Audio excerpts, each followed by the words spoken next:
Next దాంట్లో నుంచి subjects కూడా క్లియర్గా మెన్షన్ అవుతాయి, ఏ సబ్జెక్టులో తగ్గుతున్నాయి అనేది. స్పెషల్ ఏంటంటే ఇప్పుడు ఎగ్జామ్స్ ఉన్న కొద్దీ దగ్గర పడుతున్నాయి. ఇప్పుడు ఆగస్టు నెల ఎండ్ అవుతూ వస్తుంది. మీకు పిల్లలకి మార్చ్లో ఎగ్జామ్స్ ఉంటాయి ఆల్మోస్ట్. అంటే ఇక్కడ నుంచి 5 months ఉంది టైం. ఈ 5 months ఎట్లా పట్టించుకోవాలి పిల్లలు అనేది మీరు ప్లాన్ చేయండి, మేము ప్లాన్ చేస్తాం. మేము ఈ ఎగ్జామ్స్ ద్వారా వీక్ ఉన్న స్టూడెంట్స్ మీద బాగా ఐడెంటిఫై చేసి మేము బాగా కాన్సన్ట్రేట్ చేస్తాం. మీరు కూడా ఏం చేయాలంటే మీ చేతిలో మార్క్స్ ఉన్నాయి కాబట్టి మీరు కూడా పిల్లలు ఇంట్లో ఎక్కువ టైం పుస్తకాలతో పాటు గడిపేటట్టు, పిల్లడు చదువుతున్నాడా లేదా, ఎట్లా చదువుతున్నాడు, పొద్దున్నే లేపటం, పొద్దున్నే స్పెషల్ కేర్ తీసుకుంటాం పిల్లల మీద. అది మీరు చేస్తే పిల్లలు అందరు పాస్ అవుతారు, కానీ మంచి మార్కులు రావడం అనేది గొప్ప విషయం. మంచి మార్కుల కోసం పేరెంట్స్ కృషి చేయాలి, ఇటు టీచర్స్ కృషి చేస్తారు, మేనేజ్మెంట్ మేము కూడా కృషి చేస్తాం. అందుకనే ఈ స్పెషల్ ప్రోగ్రామ్ అనేది మేము కండక్ట్ చేస్తున్నాం. దీనికి మీరు అందరూ సహకరించండి. మేము కూడా మీ పిల్లల మీద శ్రద్ధ చూపిస్తూ వాళ్ళు ఇంకా మంచి మార్కులు వచ్చేటట్టు మేము కృషి చేస్తాం. ఆబ్సెంట్ అవ్వకుండా మెయిన్గా చూసుకోండి. ఆబ్సెంట్ కొందరు పిల్లలు 6 కల్లా మాకు క్లాస్ స్టార్ట్ అవుతుంటే కొన్ని రీజన్ పేరెంట్స్ వచ్చి రీజన్స్ చెప్తే పర్వాలేదు, అంటే స్కూల్లో కొంచెం లేట్ అవుతుంది వదిలిపెట్టేది, అట్లాంటి రీజన్స్ మేము ఇచ్చేస్తున్నాం. కొందరు కావాలని స్టూడెంట్స్ లేట్గా వస్తున్నారు, అంటే మ్యాథ్స్ క్లాస్ పోతుంది స్పెషల్గా వాళ్ళకి. అది మీరు గమనించండి. 6th కల్లా కంపల్సరీ ఇక్కడ ఉండాలి. వీళ్ళు వచ్చేటప్పటికి 6:30 అవుతుంది. 6:30 అవుతుందంటే కనీసం 30 నిమిషాల క్లాస్ పోతుంది ఆ పిల్లలకి. 30 నిమిషాల క్లాస్ పోతుందంటే ఆ ప్రాబ్లం అనేది కొన్ని ప్రాబ్లమ్స్ సార్ గారు చెప్పేస్తారు బోర్డు మీద, అది వాళ్ళు మిస్ అయినట్లే. అది కూడా ఒక మైనస్ అవుతుంది స్టూడెంట్స్కి. మీరు అబ్జర్వ్ చేసుకున్నట్టు స్కూల్ నుంచే లేట్ వస్తుంటే అది వేరే విషయం. స్కూల్ నుంచి తొందరగా వచ్చేసి ట్యూషన్కి వచ్చేటప్పుడు లేట్ వస్తున్నారంటే అది పిల్లలకి లాస్. అది కూడా కొంచెం అబ్జర్వ్ చేసుకోండి. మెయిన్గా ఇంప్రూవ్మెంట్ ఏంటంటే ప్రీవియస్ ఇయర్స్లో మామూలుగా పేపర్ల పైన ఎగ్జామ్స్ పెట్టి మార్కులు అక్కడే ఉండిపోయి, ఇలా కాకుండా కంప్యూటర్లో మొత్తం మార్కులన్నీ వేస్తున్నారు, అటెండెన్స్ మొత్తం వేస్తున్నారు. కాబట్టి ప్రతి నెల కంప్లీట్ అటెండెన్స్ పర్సంటేజ్ ఎంత ఉందని తెలిసిపోద్ది. స్టార్టింగ్ నుంచి ఇప్పుడు దాకా జరిగిన ఎగ్జామ్స్లో మార్కులు ఎలా ఉన్నాయి, పెరుగుతూ వస్తున్నాయా తగ్గుతూ వస్తున్నాయా, ఆ విషయాలన్నీ క్లారిటీగా ఉంటాయి. కాబట్టి మనం దాన్ని బట్టి స్టూడెంట్ ప్రోగ్రెస్ ఎలా ఉందో ట్రాక్ చేసి ఎవరిని ఇంప్రూవ్ చేయాలన్న విషయాన్ని ఆలోచిద్దాము. మీరు కూడా మీ చేతిలో మార్క్స్ వచ్చాయి కాబట్టి ఆ విషయాన్ని మీరు అనలైజ్ చేయండి. మార్కులు తగ్గినాయా, ఎక్కువ వచ్చినాయా, దేంట్లో తగ్గినాయి అనేది మీరు కూడా ఫీడ్బ్యాక్ ఇవ్వండి, దాన్ని యూజ్ చేద్దాం. థ్యాంక్ యూ అండి. అస్సలాము అలైకుం. ఈరోజు ఇక్కడ మీటింగ్ పెట్టడానికి కారణాలు చెప్పారు సార్ వాళ్ళు. ముఖ్య ఉద్దేశం ఏంటంటే, ఇప్పుడు మేము పెట్టి 4 నెలలు అవుతుంది ట్యూషన్ స్టార్ట్ అయ్యి. అప్పటి నుంచి కంటిన్యూగా మీరు వస్తున్నారు. మీ పిల్లలు అంటే చదివే పిల్లల గురించి చెప్పట్లేదు నేను, ఎవరైతే వెనకబడి ఉన్నారో, అసలు ఏ మాత్రం లాంగ్వేజ్లో కానీ ప్రతి విషయంలోనూ వెనకబడి ఉన్న పిల్లల తల్లిదండ్రులు వాళ్ళు గమనించి ఉంటారు. ఇప్పుడు మీ పిల్లలు పర్లేదా, కొద్దిగా లైన్లో పడ్డారా లేదనేది మీకే తెలుస్తుంది. అందుకోసమే ఈ సిస్టమ్ పెట్టాం. ఎగ్జామ్ అనేది కండక్ట్ చేస్తున్నాం, అలాగే రిజల్ట్ కూడా మీకు ఒకేసారి ఇవ్వాలని. దాంట్లో అటెండెన్స్ ఇప్పుడు ఏంటంటే మొత్తం సాఫ్ట్వేర్ అప్డేట్ చేసాం. పూర్తిగా మీ పిల్లల వివరాలన్నీ మన దగ్గర ఉంటాయి.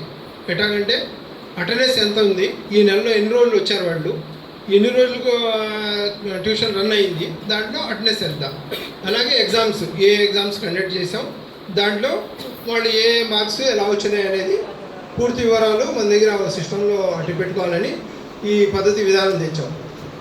ముఖ్య ఉద్దేశం ఏంటంటే మీరు కూడా కొద్దిగా శ్రద్ధ వహించాలి. అందుకోసమే మేము ఏం చేసామంటే పర్మిషన్ అనేది తీసేసాం. ఇంతవరకు అయితే ట్యూషన్లో మీరు పిల్లడు ఒకరోజు మానాలంటే ముందుగా పర్మిషన్ తీసుకోవాల్సిన విధానం ఉండేది. ఆ విధానం తీసాం. ఎందుకు తీసామంటే మీకు రెస్పాన్సిబిలిటీ ఉంటుంది. మీ పిల్లల్ని మీరు పంపించాలి. అంటే అనవసరమైన కారణం లేకుండా మాన్పించడం అనేది ఉండకూడదు. కరెక్ట్ రీజన్ ఉంది, ఫీవర్ ఉంది, లేకపోతే ఇంట్లో వేరే ఏదైనా పని ఉంది, ఇంపార్టెంట్గా వెళ్ళాలి అంటే పంపించుకోవచ్చు. ఇవన్నీ ఎందుకు అలవాటు చేస్తున్నాం అంటే ఇక నుంచి మీ పిల్లలకి వచ్చే 6-7 సంవత్సరాలు చాలా అమూల్యమైనవి మీ జీవితంలో. దీన్ని కనుక మీరు బెడ్సి పెడితే ఈ సమయాన్ని మీరు ఏదైనా సాధించగలరు. ఏదైనా సాధించాలంటే మీరు ఒక డిసిప్లిన్ మెయింటైన్ చేసుకోవాలి. మీ అంతటా మీరు స్టూడెంట్స్ చెప్తున్నాను, అలాగే తల్లిదండ్రులు కూడా వాళ్ళకి సహకరించాలి. వాళ్ళ టైం టేబుల్ అనేది వాళ్ళకి సమయానికి ఆ సమయంలో మేము పనులు ఉంచుకోకూడదు. పిల్లలు స్కూల్ నుంచి వస్తారు, వచ్చినప్పుడు వాడికి ఏదైనా స్నాక్స్ ఇవ్వటమా, లేకపోతే వాడు ఫ్రెష్ అప్ అయ్యడానికి సహకరించడమా, ఆ ఉద్దేశం తల్లి మీద ఉంటుంది. ఎవరైనా ఏదైనా అభివృద్ధి చెందారు, ఒకళ్ళు ఏదైనా సాధించారంటే దాని వెనకాల తల్లిదండ్రుల పూర్తి కృషి ఉంటుంది. అది మీరు సహకారం పిల్లలకి అందిస్తే వాళ్ళు కూడా ముందుకు వెళ్తారు. అలాగే పిల్లలకు ఒక చిన్న కథ కూడా చెప్తాను మీకు. ఇవాళ ఏంటంటే ఈ ఒక నది లాంటిది అనమాట. ఈ మదీనతుల్ ఎడ్యుకేషన్ సొసైటీ కానివ్వండి, హజరత్ ఇమాం ట్రస్ట్ కానివ్వండి, ఓ ప్రవహిస్తున్న నది.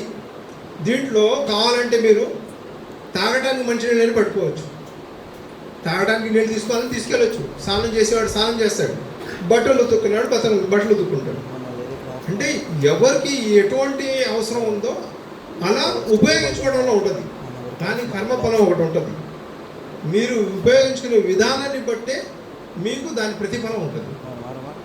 ఇవాళ ఈ ఏర్పాట్లు చేసాం, ఇవన్నీ మీకు సౌకర్యాలు కల్పించామంటే మీరు ఉపయోగించుకోవడంలో ఉంది. దీన్ని మంచిగా ఉపయోగించుకున్నారనుకోండి, లైఫ్లో మీరు బాగా సెటిల్ అవుతారు. అలాగే ఒక కథ ఏంటంటే, ఒక ఎలుక తన ఆహారం కోసం బయటకు వస్తుంది. బయటకు వచ్చినప్పుడు పొలంలోకి వెళ్ళడానికి ప్రయత్నిస్తే ఒక చెట్టు మీద ఒక గ్రద్ద ఉంటుంది. గ్రద్దను చూడంగానే భయపడు, ఎందుకంటే గ్రద్దకు ఆహారం ఎలుక. ఇంకొంచెం ముందుకు వెళ్ళి లేదు లాభం లేదు, మళ్ళీ నా దాన్ని నా ఇంటికి వెళ్ళిపోదాం అని చెప్పి వెనక్కి వెళ్తే అక్కడ ఒక పందికొక్క ఉంటుంది. దానికి ఆహారం ఎలుకే. రెండు విధాలుగా ఇరుక్కుంది. అటు శత్రువు ఇటు శత్రువు. బయటకు వచ్చేసింది. ఏం చేయాలి ఇప్పుడు అని చెప్పి ఉద్దేశం పొలంలోకి వెళ్తాం. కొంచెం ముందు వెళ్ళంగానే అక్కడ ఒక పిల్లిని ఓ వేటగాడు వల వేసి ఉన్నాడు. వలలో చిక్కుకుంది పిల్లి. పిల్లికి కూడా ఆహారం ఎలుకే, అది కూడా శత్రువే పిల్లికి. కానీ వలలో ఉంది పిల్లి.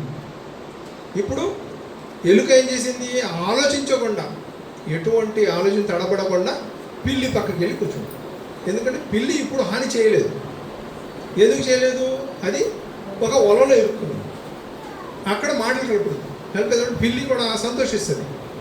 ఎలుక వచ్చింది, ఈ వలంతా కొరికేస్తుంది, నేను బయటపడిపోవచ్చు. పిల్లి కూడా మాటలు కలిపి ఎలుకతో, నేను చాలా మంచిదాన్ని, నాకు సహకరించు, నేను నీకు మిత్రుడు అవుతాను, మేమిద్దరం కలిసి ఉందాం, ఈ పొలం అంతా మాందే అని చెప్పి పిల్లి కూడా మాటలు కలిపి. కానీ ఎలుక ఏం చేస్తుందంటే తెలివిగా మాట్లాడుతూనే ఉంటుంది. ఈ లోపు పిల్లి పక్కన ఎలుకను చూసి వీళ్ళిద్దరు స్నేహితులేమో అని చెప్పి ఆ గ్రద్ద కూడా ఎగిరిపోతుంది. ఎందుకంటే గ్రద్దకి ఆహారం కూడా పిల్లి, పిల్లికి గ్రద్ద ఆహారం. అలాగే పందికొక్కను కూడా పులి చూస్తే వదలదు, తినేస్తుంది. వాళ్ళిద్దరూ జారుకుంటారు. ఇప్పుడు ఇంతలోనే వేటగాడు వస్తాడు. కానీ ఇదేం చేస్తుందంటే ఎలుక కొరకమంది కదా అని నిదానంగా కొరకడం మొదలు. వేటగాడు దగ్గరికి రాగానే ఈ కొరకటం అయిపోద్ది, పిల్లి గమ్మనే పారిపోద్ది. ఎందుకు అంత సమయం తీసుకుంది ఎలుక, అదే ముందు కొరకేస్తుంటే దీన్ని తినేస్తుంది. అందుకోసం సమయం కోసం వేచి చూసి చక్కగా ఆ సమయం అనుకూలించినప్పుడు ఆ స్టెప్ తీసుకోగానే అటు పిల్లి పరిగెత్తుంది, ఎలుక ఇంటికి వెళ్ళిపోతుంది. ఇది అయింది కదా, అమ్మయ్య బతికేమలే అని చెప్పి ఇద్దరు అనుకుంటారు. పిల్లి అనుకుంటుంది, ఎలుక అనుకుంటుంది. మరుసటి రోజు పిల్లి ఎలుక ఇంటి దగ్గరికి వచ్చి, ఎలుక బావా రా బయటికి వెళ్దాం, అక్కడ తిరుగుదాం మేము సరదాగా పొలంలోకి అని కేకేస్తాం. స్నేహితులు అయిపోయారు కదా, నేను దాని ప్రాణం కాపాడాను కదా, నాకేం చేయదేమో అని చెప్పి ఎలుక ఆలోచించదు. నేను రాను, నీ దారి వేరు నా దారి వేరు, నీకు నాకు పడదు, నీ మనస్తత్వాలు వేరు నాయి వేరు అని చెప్పి స్నేహంగా తిరస్కరిస్తుంది. అది ఆపదలో ఉన్నప్పుడు ఎలుక కూడా ఆపదలో ఉంది. అప్పుడు ఆపద నుంచి గట్టెక్కడం కోసం స్నేహం చేసింది. అంతవరకు అయిపోయింది, దానికి వదిలేసింది, ఇటు వచ్చేసింది బయట. అలా స్నేహపూర్వకంగా పిల్లి యొక్క స్నేహాన్ని వద్దులే, నాకు నీకు పడదని చెప్పి వదిలేస్తాం. అలాగే ఇవాళ మీరు బయటకు వస్తున్నారు పిల్లలు, మీకేం తెలియదు, మీలో ఉన్న మార్పులు, హార్మోన్స్ మార్పుల మూలంగా కొన్ని ఆకర్షణలు ఉంటాయి, అది సహజం. ఈరోజు మేము బయట చూస్తున్నాం, ఎందుకు పనికిరాని కుర్రాడు అంటే ఒక 5,000 8,000 కూలి పనులు 4 పనులు చేసుకుని సంపాదించేవాడు ఒక 300 పెట్టి మంచి క్రాప్ వేయిస్తాడు, స్టైల్గా వేయించి ఒక 2,000 3,000 ఆ ఈఎంఐ కట్టి ఒక బైక్ తీసుకుంటాడు. తీసుకుని ఇంట్లో వాడి పరిస్థితులు కానీ వాళ్ళ దినచర్యలు కానీ అసలు ఏమాత్రం బాగుండవు. అసలు ఇంట్లో పట్టించుకోవడం కానీ వాళ్ళ ఇంటి నడివడిక కానీ అసలు ఎవడో తెలియదు. పోనీ మా క్లాస్మేటా కాదు, ఎక్కడ వాడు ఏమో తెలియదు.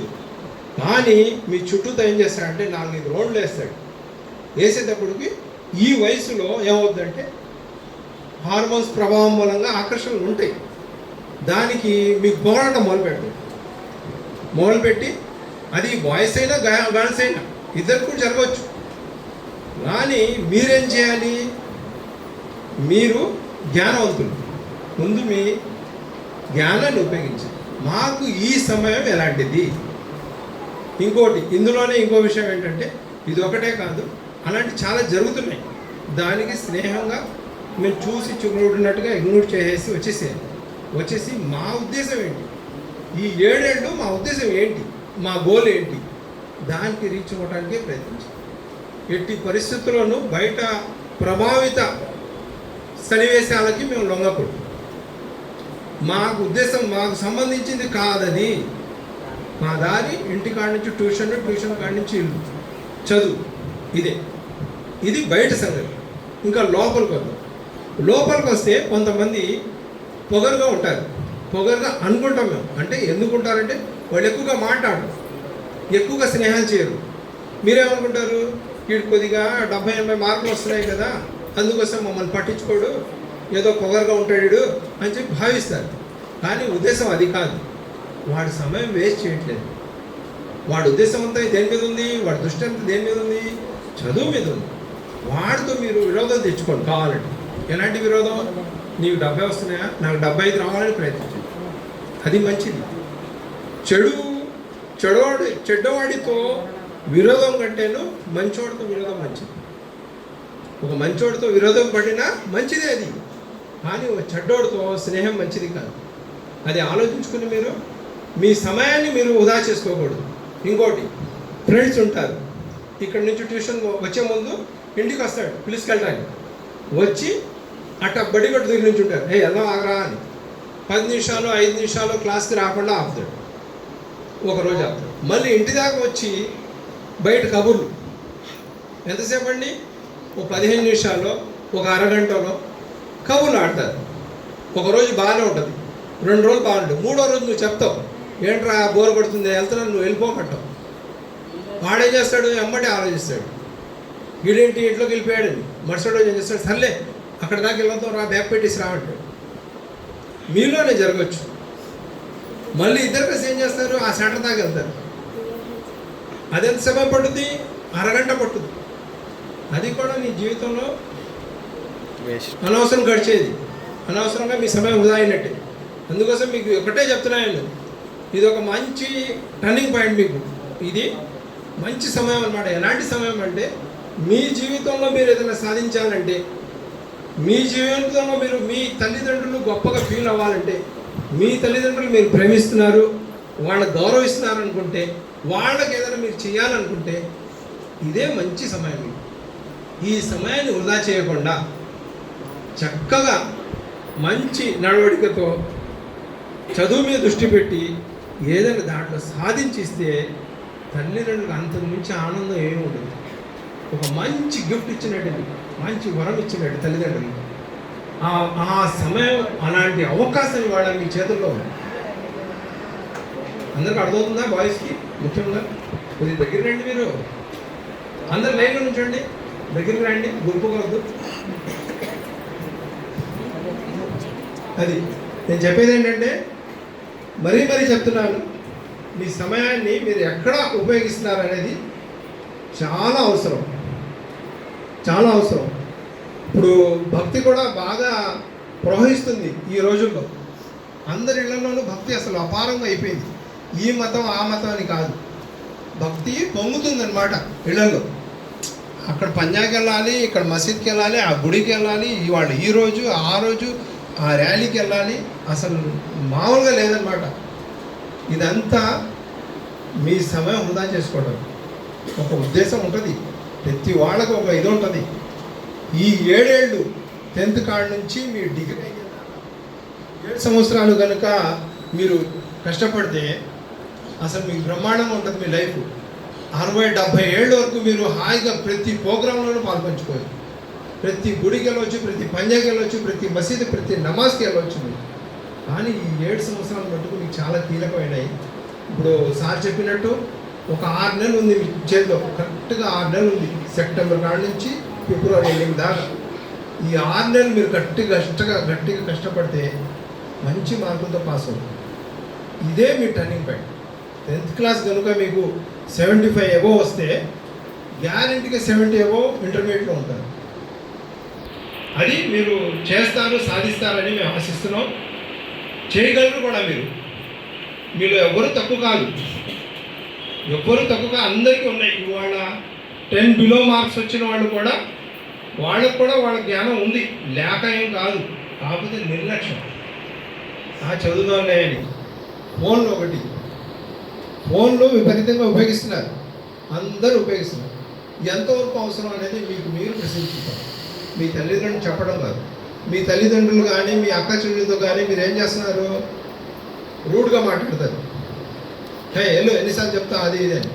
అదే మీ స్నేహితులు ఎవరైనా చెప్తే ఆహా ఓహో అని కాళ్ళు చెవులన్నీ చాటుకునే చక్కగా వింటున్నారు.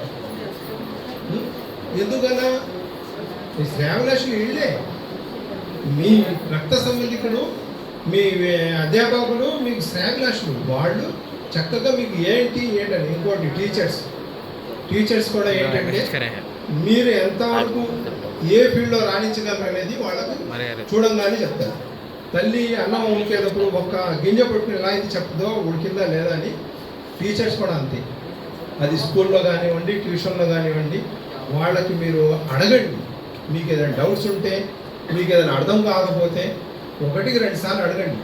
అంతేగాని నలుగురిలో నేను అడిగితే ఏమంటారో షేమ్గా ఫీల్ అవ్వాల్సిన అవసరం లేదు. ఇక్కడ ఏం మీరేమో పెళ్లి చూపులకి రావట్లేదు, వేరే ఉద్దేశాలు ఏమి లేవు. ఇక్కడ ఏంటంటే చక్కగా అడగండి, ఏం పర్లేదు. కాసేపు నవ్వుకుంటారు. వీళ్ళందరికీ మీ ఫ్రెండ్స్ అందరికీ నవ్వించిన వాళ్ళు అవుతారు. మీరు ఒకవేళ అడిగినా సార్ మీకు కరెక్ట్గా చెప్పకపోయినా ఏదైనా పరస్కారం ఆడినా కూడా మీరేమవుతారు? మీరు పుణ్యాత్ములు అవుతారు. ఎలా అవుతారు? నలుగురు నవ్వుకుంటారు.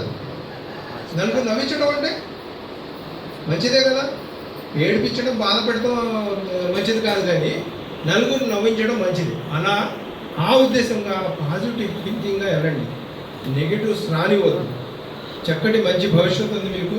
ఇంకేదైనా మీకు డౌట్స్ ఉన్నాయా? లేకపోతే పేరెంట్స్లో ఏదైనా చెప్పాలనే ఉద్దేశం ఉందా మీకు? ఏదైనా మేము మార్పులు చేర్పులు చేయాలా, లేకపోతే ఎలా అయితే బాగుంటుంది అనేది మీరు ఏదైనా ఫీడ్బ్యాక్ ఇస్తానంటే దాన్ని స్వీకరిస్తాం. లేకపోతే ఇంతటితోనే ఇవాళ ముగిస్తాం. ఇంకా ఈ 6 నెలల మట్టుకు మీరు మీ చేతిలోనే పెట్టాం. పిల్లల్ని కంపల్సరీగా ఆదివారాలు పెట్టట్లేదు మేము ట్యూషన్. ఆదివారం ఎందుకు పెట్టట్లేదంటే మీ మీద భారం ఉండకూడదు. ఓకే అదే పనిగా చదివించినా బాగుండదు, మీరు ఫ్రెష్గా రిలాక్స్ అవుతారు అని చెప్పి ఆదివారం ట్యూషన్ తీసేసింది. అది బాగానే ఉందా మీకు?